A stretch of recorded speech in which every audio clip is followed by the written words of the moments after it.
Diperhatikan baitnya itu. Masuk. Bait syair nomor ke-29. Zalamtu, aku telah menzolimi sunnataman, sunnah sang Nabi Ahya yang telah menghidupkan az-zalama, kegelapan malam, ila anishtakkat qadamahu, beliau hidupkan gelapnya malam dengan kedua telapak kakinya, mengeluh ad-durra, dengan rasa sakit, min waromi, yaitu dengan terjadinya bengkak. Saya ringkas, itu terjemahan bebasnya. Jadi aku telah menzolimi sunnahnya Nabi, yaitu beliau menghidupkan malam sepenuhnya dengan ibadah sholat. Saking lamanya sholat Nabi, sampai kedua kakinya itu digambarkan di sini ngeluh, Nabi saya udah nggak kuat. Sampai begitu. Ini apa namanya, keindahan sastra. Karena maksudnya di sini betapa panjangnya apa namanya sholatnya Nabi sehingga kaki beliau bengkak. Digambarkan di sini kaki itu mengeluh karena sakit. Sehingga ada sebagian riwayat itu ada seorang sahabat melihat Nabi sholat begitu panjang hingga kaki beliau bengkak. Maka sahabat itu bertanya, mengapa engkau sangat membebani dirimu, padahal Allah Subhanahu wa ta'ala sudah menjamin bahwasanya Allah pasti meridhoimu. Maka beliau mengatakan, afala akunu abdan syakura, apakah aku nggak boleh jadi seorang hamba yang bersyukur? Jadi beliau itu mengungkapkan rasa syukurnya itu dengan menghabiskan malamnya untuk beribadah. Nah, beliau ini Imam Busiri bilang, aku telah zolimi sunnah itu. Maksudnya, namanya zolim itu maknanya meletakkan sesuatu bukan pada tempatnya. Yang seharusnya contoh sunnahnya Nabi itu menghabiskan malam untuk ibadah, namun kita ya, berdengkur, macam-macam lah ya. Kalau tidur, kamu yakini tidur malammu itu tidur ya, ya itu sudah dikatakan zolim.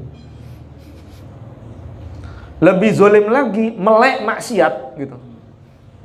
Jadi kalau memang melek jadi maksiat, turu ayo apa-apa.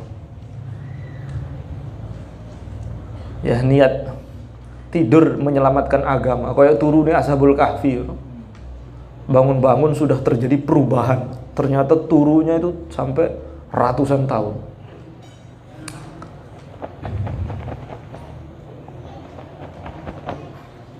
Aku telah menzolimi sunnah orang yang menghidupkan kegelapan, yaitu malam, sehingga kedua telapak kaki beliau sakit karena bengkak.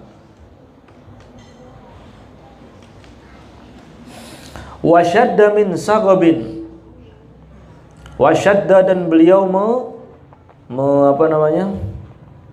wasyadda, dan beliau mengikat, min sagabin, karena lapar, ahsya'ahu, perutnya, watoa, dan beliau menyelipkan tahtal hijarati, di bawah batu ya. Melipat tahtal hijarati, di bawah batu, kashan, pinggangnya ya. Jadi Nabi menyumbat pinggangnya dengan lipatan, kemudian diselip batu di situ, mutrafal adami, di sela kulit beliau yang begitu halus. Jadi Nabi itu saking laparnya, beliau itu mengikat perutnya atau beliau selipkan batu di pinggangnya. Jadi beliau ini ibadahnya seperti itu, dan beliau tuh lapar. Maksudnya di sini apa? Maksud diceritakan ini. Jadi beliau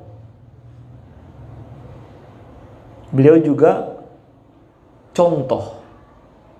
Sehingga Nabi pernah berdoa, ya Allah, jadikanlah aku termasuk orang-orang miskin, agar umatnya itu yang gak punya, yang sedang lapar itu merasa bahagia ketika tahu ternyata Nabi pernah mengalami lapar seperti itu. Nah, perut itu kalau dia kosong, lapar, maka dia akan berubah menjadi panas. Jadi kalau kosong dia berubah jadi panas, dan dia menuntut untuk terisi. Maka untuk mengurangi panas dari lambung itu, maka orang Arab dulu ngikat perutnya dengan kain gitu. Nah, atau cara yang kedua, batu itu bawaannya dingin. Kalau pegang batu dingin dia. Nah, supaya batu itu bisa supaya lapar itu bisa berkurang, maka orang Arab itu kalau lapar nyelipkan batu di sini supaya panasnya perut itu disedot oleh batu, supaya tidak begitu sakit ketika terjadi lapar. Jadi kehidupan Nabi di sini maksudnya apa? Kehidupan Nabi itu sederhana. Ya. Kehidupan Nabi itu ciri khasnya adalah sederhana. Ya Allah. Kemudian saya teruskan, warawadathul jibal. Karena kesannya kalau ini Nabi ini laparnya sampai kayak gini, ya. Ini apa? Karena laparnya itu memang nggak punya apa-apa. Nah, karena kalau ada anggapan itu, kemungkinan kan kalau kita baca syair ini ada anggapan, wah Nabi laparnya sampai kayak begini, wah ini menunjukkan Nabi ini memang miskin. Nah, maka dijelaskan dalam syair berikutnya, warawadathul jibal as-summu min zahabin. Gunung-gunung yang tinggi berupa emas telah menggoda beliau, merayu beliau, an-nafsihi. Ini maksudnya kayak perempuan itu kalau pingin dikawini itu, ya dia menggoda dong, tolong datang ke rumah, temui orang tua saya. Nah ini gambarannya gunung itu menjulang, yaitu gunung-gunung emas, itu menggoda Nabi, monggo Kanjeng Nabi saya diterima dong gitu. Jadi sudah seperti ini, ya, keadaan beliau yang seperti itu, gunung itu loh merayu beliau. Gunung itu merayu beliau. Namun fa'aroha ayyama syamami. Namun beliau melihat gunung emas tersebut hanya dengan ayyama syamam itu gini ya. Gitu. Ayyama syamam itu nggak bisa diartikan gimana? Gitu. Ayyama syamam itu mengangkat hidungnya menunjukkan aku nggak sudi gitu.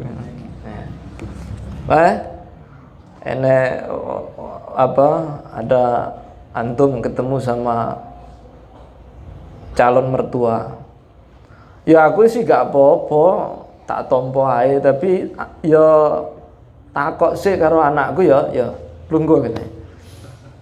Ndo iki ene wong sing pingin karo kowe delok. Piye? Seneng?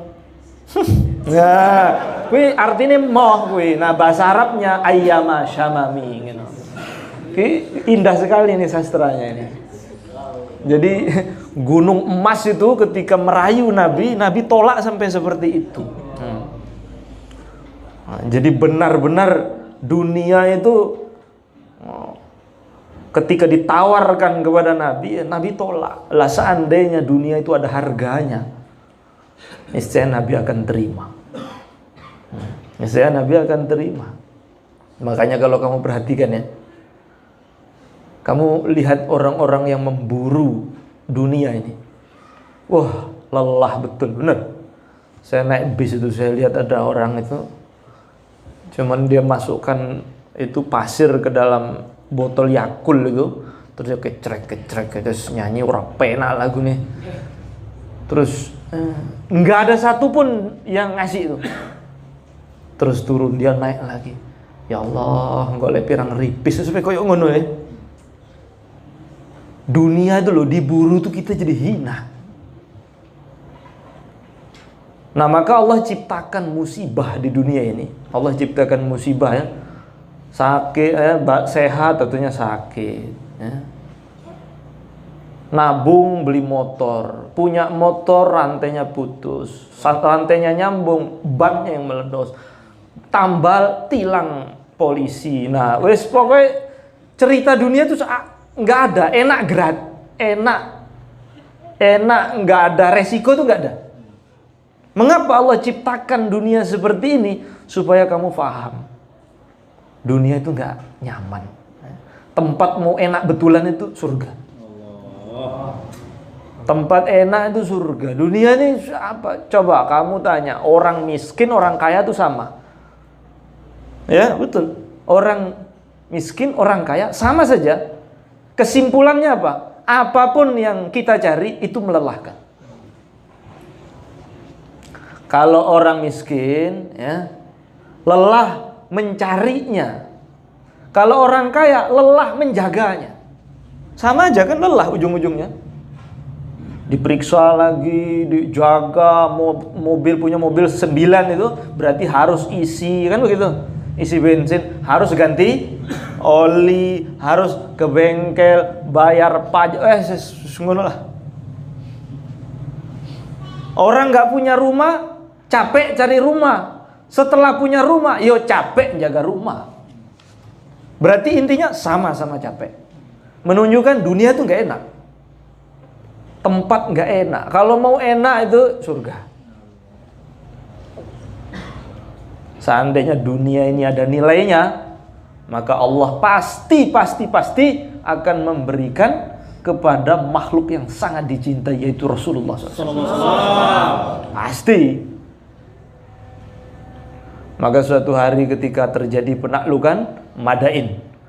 Penaklukan Madain. Kamu tahu Madain? Madain itu ibu kota Persia. Itu Raja Persia. Itu kalau duduk begini, itu mahkotanya itu 40 ton. Digerek pakai rantai, diturunkan.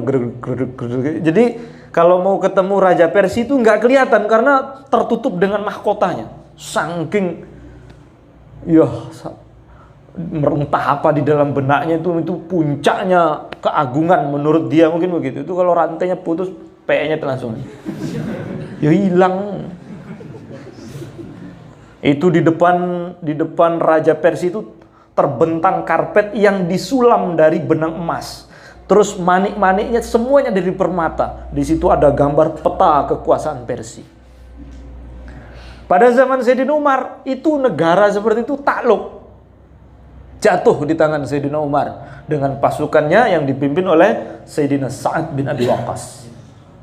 Nah, Sayyidina Sa'ad bin Abi Waqqas itu ketika masuk istana Madain, ngelihat patung-patung itu pada nunjuk begini. Nah, beliau itu cerdas. Ini kok patungnya nunjuk ke arah tertentu. Ternyata ketahuan, semua telunjuk itu mengarah kepada gudang pembendarahan kerajaan Persia. Maka semua isinya itu dibawa ke Madinah. Baju-baju Kisra yang terbaik bawa ke Madinah semua. Itu karpetnya yang saya ceritakan tadi digunting-gunting sama sahabat bagi-bagi. Sayyidina Ali dapat paling pojok, itu dijual dari 200.000 dirham. Hina betul dunia itu, digunting-gunting sama sahabat. Sebagian. Tapi anehnya ketika tumpukan harta itu berada di hadapan Sayyidina Umar, ketika itu beliau nangis. Maka sahabat mengatakan, wahai Tuhan, ini bukan waktu menangis ini waktu berbahagia. Allah telah memberikan kemenangan di tangan umat Islam. Bukan itu yang saya tangisi. Seandainya benda-benda ini baik, pasti Allah akan berikan di zaman Nabi dan Abu Bakar. Kok datang di zaman saya? Ujian ini. Nah. Jadi kalau sudah rizki antum melimpah, hati-hati tuh. Ujian itu.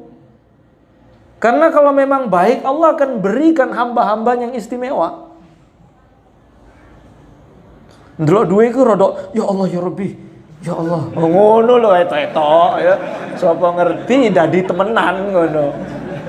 Ya Allah ya Rabbi karo dilebokne nang sak.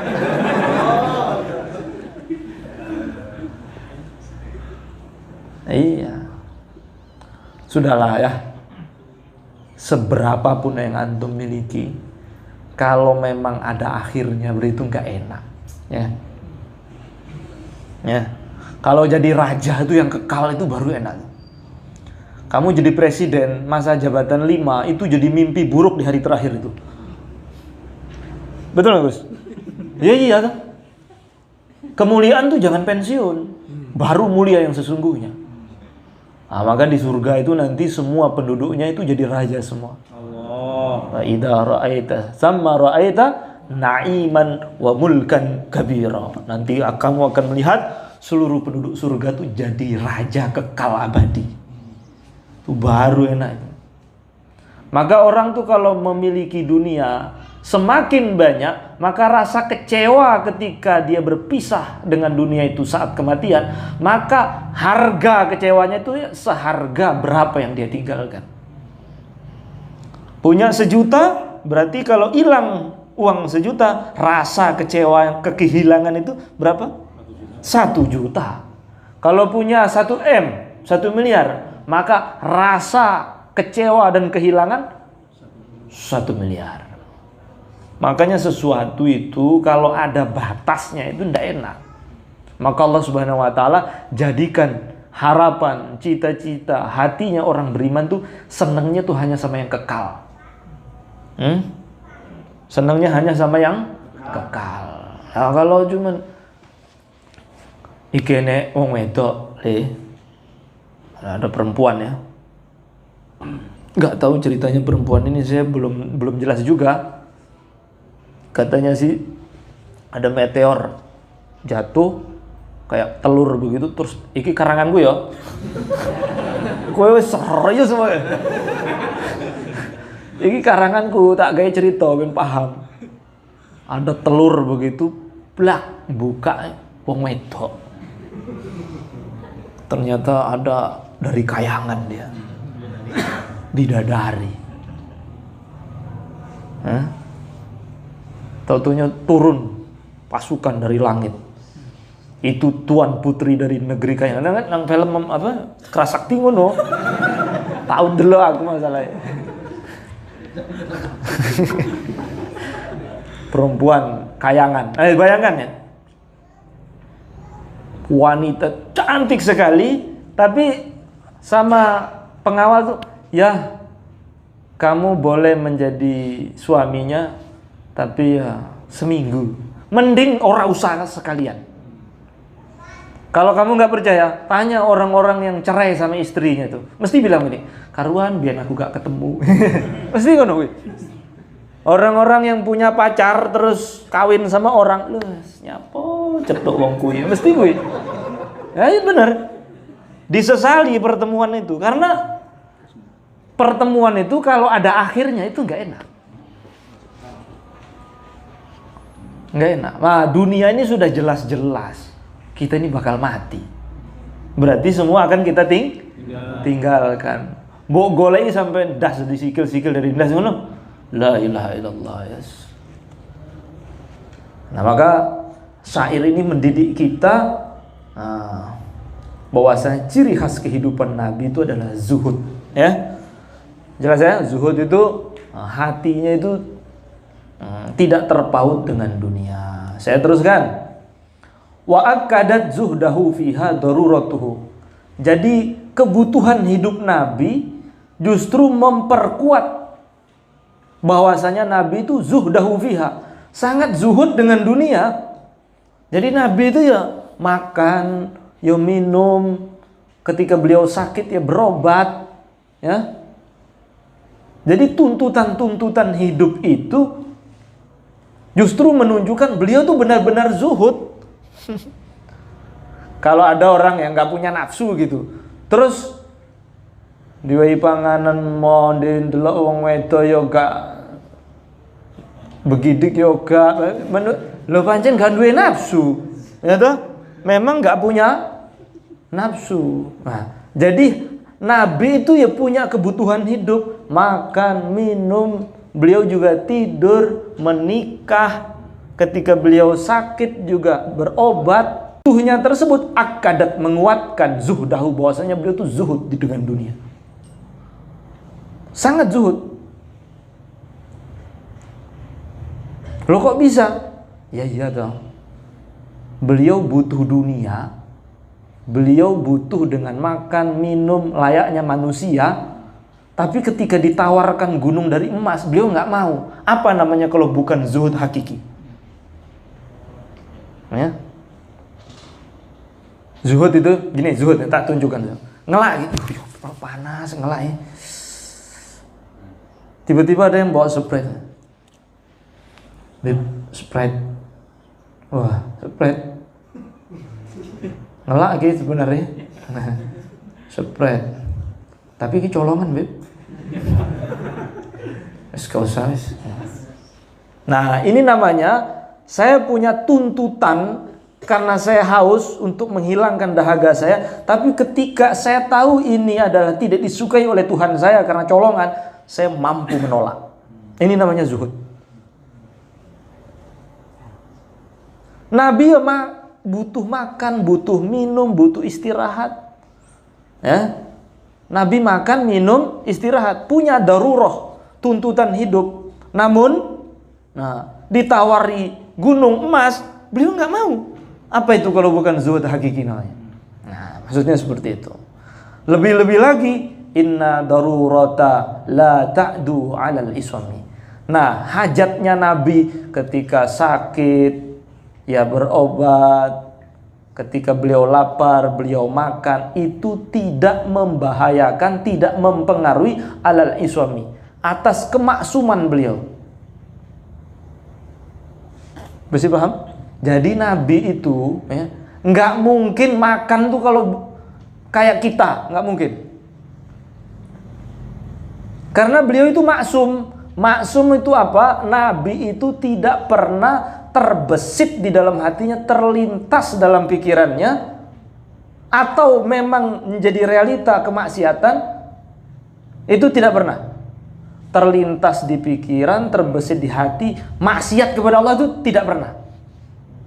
Tidak mungkin di dalam diri Nabi itu pernah melakukan kemaksiatan. Dosa besar, dosa kecil, apalagi dosa besar. Hatta itu perkara makruh, Nabi tidak pernah melakukan seumur hidup. Baik sebelum jadi Nabi, setelah jadi Nabi, masa anak-anak, tidak. Setelah balik, sebelum balik, Allah jaga dari maksiat. Itu keyakinan kita Ahlus Sunnah wal Jamaah. Saya ulang lagi, keyakinan Ahlus Sunnah wal Jamaah, Nabi tidak pernah berbuat salah, sengaja tidak sengaja, baik sebelum diangkat jadi Nabi dan setelah, ketika sebelum balik, yaitu anak-anak, atau setelah dewasa, tidak pernah melakukan kesalahan atau dosa. Ini keyakinan Ahlus Sunnah wal Jamaah. Karena kalau Nabi itu mungkin melakukan dosa, maka maksiat itu langsung jadi taat.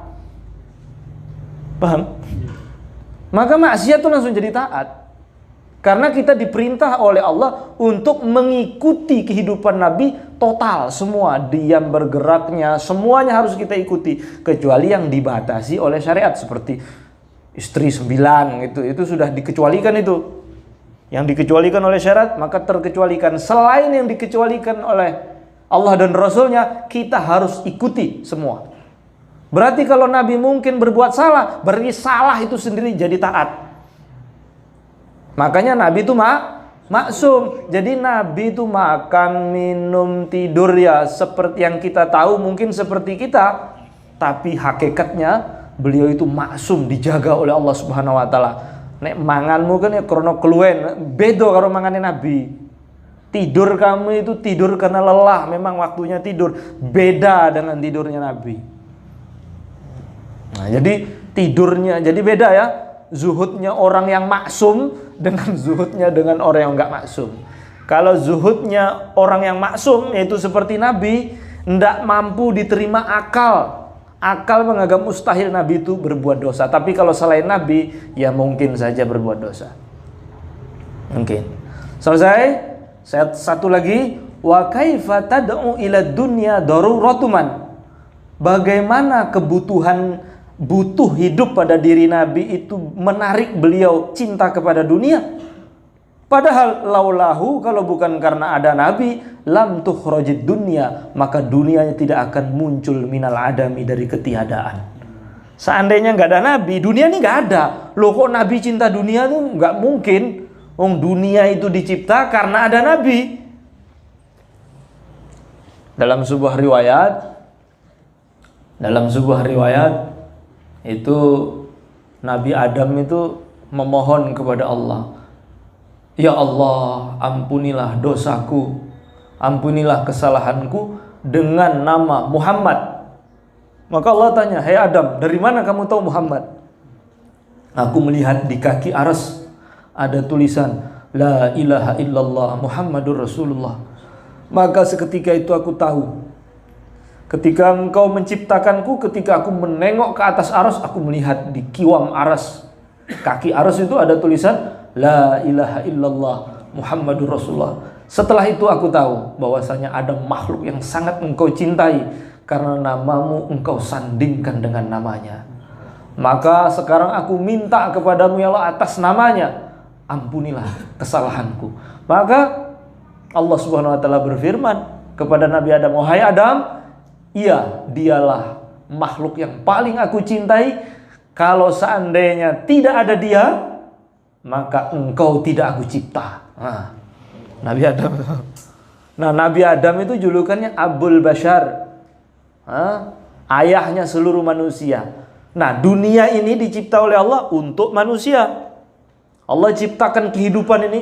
Ada, bayangkan ya, kalau PLN ngasih lampu untuk kita ya segini aja, sesuai ya. Berapa watt ini? Ada nggak kira-kira PLN, kamu bilang sama Pak PLN, kamu bisa nggak kasih lampu buat saya lebih besar dari rumah saya? Bisa? Bisa nggak? Nggak bisa. Allah Subhanahu wa taala beri kita lampu matahari itu jutaan kali lebih besar daripada bumi tempat kita. Itu untuk manusia itu dapat kemanfaatan dari matahari. Allah ciptakan bintang-bintang sebagai petunjuk. Jadi mana timur, mana barat, gelap ini, oh sana bintang. Bayangkan, untuk kasih pelang, kalau polisi kan kasih pelang cuma dari cat begini begitu. Allah ngasih pelang untuk kita supaya kita nggak tersesat kegelapan, bintang besar-besar. Maha kuasa itu loh, kasih kita kelengkapan hidup begitunya. Dan semua alam semesta ini dicipta oleh Allah untuk kenyamanan hidup manusia. Berarti kalau tidak ada Nabi Adam, berarti tidak ada manusia. Kan begitu. Kalau tidak ada manusia, berarti tidak ada kehidupan ini. Dan kalau tidak ada Nabi Adam, tidak ada Nabi Muhammad, tidak ada Nabi Adam. Berarti kalau tidak ada Nabi, tidak ada kehidupan. Gitu loh maksudnya. Jelas ya? Jadi Allah Subhanahu wa taala menciptakan alam semesta ini karena ada Nabi Muhammad. Kalau Nabi Muhammad tidak ada, maka nggak ada jagat raya ini, nggak dicipta oleh Allah. Berarti Nabi itu sumber kehidupan, benar. Ada seorang wali namanya Syekh Abdul Aziz Ad-Dabbagh. Beliau cerita, terjadi perdebatan dengan seorang ulama ahli fikih dengan seorang wali. Yang satu ulama ahli fikih, yang satu wali. Debat. Si ulama ahli fikihnya bilang begini, iman saya kepada Allah itu sebabnya adalah datangnya itu lewat Nabi Muhammad. Setelah saya beriman, nggak ada hubungan lagi saya sama Nabi Muhammad, karena tugas Nabi Muhammad itu hanya menyampaikan, menunjukkan. Setelah saya percaya, ya sudah. Jadi nggak ada hubungan lagi saya dengan hidayah dengan Nabi Muhammad. Hidayah itu mutlak dari Allah melalui Nabi. Kata walinya, enggak. Iman kamu sekarang yang ada dalam dada itu masih bersambung dengan Nabi, dan itu dari Nabi dari Allah. Kalau kamu menganggap nggak ada hubungan lagi dengan Nabi setelah Nabi menjelaskan petunjuk, oh kamu salah. Enggak gitu. Debat kok sama wali, repot. Maka ulamanya bilang begini, pokoknya saya tetap kukuh dengan pendapat saya. Oh, kalau kamu nggak percaya bagaimana kalau gini? Kata walinya, iman yang ada di dada kamu tuh tak putus tersambung kepada Nabi. Kemudian kamu berdiri sendiri, imanmu yang kamu dapat dari Allah itu melalui Nabi. Bagaimana? Kamu ridho nggak kalau saya putus itu? Putus saja kalau bisa. Langsung dicabut, murtad langsung. Langsung ulama tadi murtad jadi Nasrani. Dan wafat dalam keadaan membawa kekufuran. Jadi iman kita sekarang ini bersambung dengan Nabi. Kok putus cahaya itu langsung murtad? Maka nggak ada ceritanya ahli sholawat itu tersesat, itu nggak ada ceritanya. Karena hatinya selalu tersambung kepada Nabi. Maka kalau kamu ingin jadi orang beruntung, orang baik, jangan putus lisanmu dari sholawat, mengingat Nabi, hatimu jangan putus cinta kepada Nabi. Kamu nanti orang yang paling beruntung dunia akhirat. Karena hati kita sudah terhubung dengan orang yang Allah Subhanahu wa taala jadikan sumber kehidupan ini. Kalau nggak ada beliau, nggak ada kehidupan, nggak ada dunia ini. Antum langsung hatinya kontak ke sana, oh beda. Sekarang saya mau tanya, kira-kira kalau orang lampunya dari genset, habis bensin mati tuh. Tapi kalau langsung bersambung ke Karangkates itu nggak mati-mati tuh, nggak ada habisnya listriknya itu. Nah hati kita kalau bersambung kepada selain Nabi, kalaupun hidup itu cepat matinya.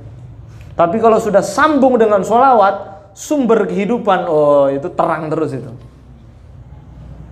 Dan kamu harus tahu ya, semua yang namanya nikmat itu di situ ada nur Nabi di situ. Ada nurnya Nabi. Maka suatu hari ada seorang wali namanya Syekh Abdul Aziz Ad-Dabbagh. Beliau mau makan sepotong roti. Ketika beliau mau makan, beliau lihat, ini kok bisa enak, kenapa ya? Ternyata dia lihat dengan mata batinnya, ternyata di dalam roti itu ada cahaya. Cahayanya tuh dari roti itu keluar seperti benang cahaya. Beliau ikuti, dari mana benang cahaya ini? Beliau ternyata bersambung ke sebuah cahaya yang besar. Dan cahaya itu nyambung ke cahayanya milik Rasulullah SAW. Berarti semua makanan yang terasa lezat, itu lezat karena masih tersambung dengan cahaya Rasulullah SAW. Makanya rugi, sangat-sangat rugi orang itu jika dia hidupnya ini tidak dipenuhi dengan membaca sholawat. Jelas ini? Bayangkan dulu, Syekh Abdul Aziz Ad-Dabbagh itu, beliau itu wali kutub di zamannya. Beliau keturunan Sayyidina Hasan. Beliau dari Maroko. Pegang roti, beliau lihat, loh ini kok bisa enak nih, kenapa? Beliau lihat ternyata ada cahaya yang bersambung ke cahayanya Nabi. Makanya roti itu bisa enak. Spread ini bisa enak. Ini minum ini masih terasa nikmat. Duduk di bawah kipas angin kita terasa segar. Itu karena berkah ada nurnya Nabi SAW. Maka kalau kamu ingin berhubungan terus dengan kenikmatan, maka jangan putus dari membaca sholawat. Jelas ini? Pegang ini baik-baik. Kalau kamu jadi ahli sholawat, zohir batin, mencintai Nabi, kok hidup kamu susah? Kamu tuntut saya di akhirat. Tuntut aja. Saya kok jadi susah setelah jadi cari saya. Karena nggak ada ceritanya ahli sholawat kok hidupnya kebentur-bentur, itu nggak ada. Pasti bahagia. Pasti bahagia. Pasti bahagia. Bagaimana nggak bahagia ketika lisan dan hati kita terhubung dengan makhluk yang paling dicintai oleh Allah. Bahkan nih lihat. Kita ini lihat ya. Kita ini dalam keadaan diam seperti ini, banyak sekali yang terbesit di kepala, terlintas dalam pikiran, ya. Terbesit dalam hati, ya enggak? Antum tahu enggak apa yang lewat di pikiran, apa yang terbesit di hati itu, apa mau antum? Ketika sholat tiba-tiba yang dilihat kemarin lusa yang lewat, kadang seminggu yang lalu, kadang yang lewat itu sebulan yang lalu, itu antum bisa kendalikan? Tidak. Apa yang terpikir sekarang, antum yang kendalikan? Tidak. Ketika antum orang-orang lalai, tiba-tiba terbesit di kepala antum tentang Rasulullah SAW, kemudian terucaplah salawat, Allahumma salli ala Sayyidina Muhammad wa ala ali Sayyidina Muhammad. Berarti ketika itu antum telah dipilih oleh Allah menyebut nama kekasihnya. Dan Allah tuh maha pencemburu. Maha pencemburu. Allah tidak izinkan nama sang kekasih ini disebut oleh orang-orang yang tidak dicintainya. Sehingga orang yang menyebut nama Nabi itu hanya orang yang dipilih oleh Allah Subhanahu wa taala.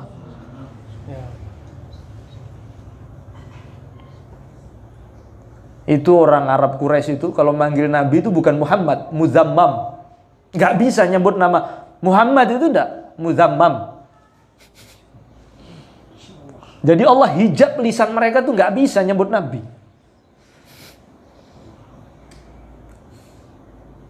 Selagi lisan ini masih basah menyebut Nabi, baca sholawat, berarti kita ini besar jatahnya mendapatkan kebaikan. Amin. Maka jangan berhenti sholawat, terus baca sholawat.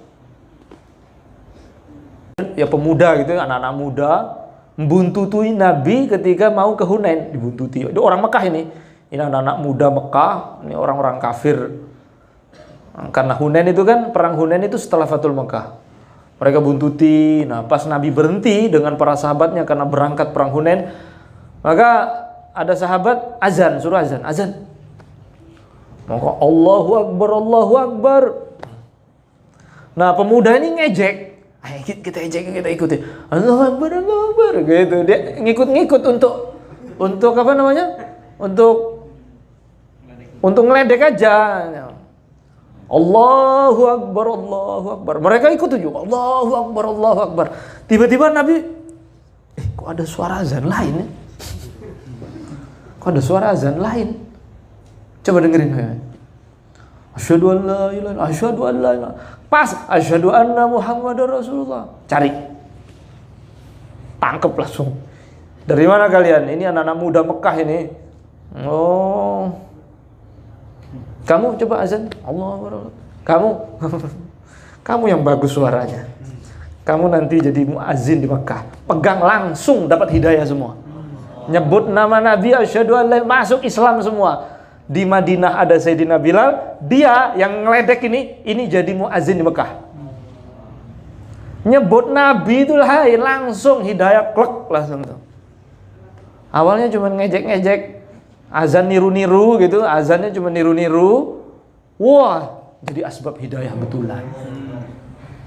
Pokoknya kalau sudah terhubung sama Nabi itu Masya Allah, bersyukur nih. Selagi hati kita ini menikmati sholawat, senang baca burdah, karena isinya burdah ini memuji-muji Nabi, berarti antum ini akan selalu dapat keberuntungan. Al-Fatihah.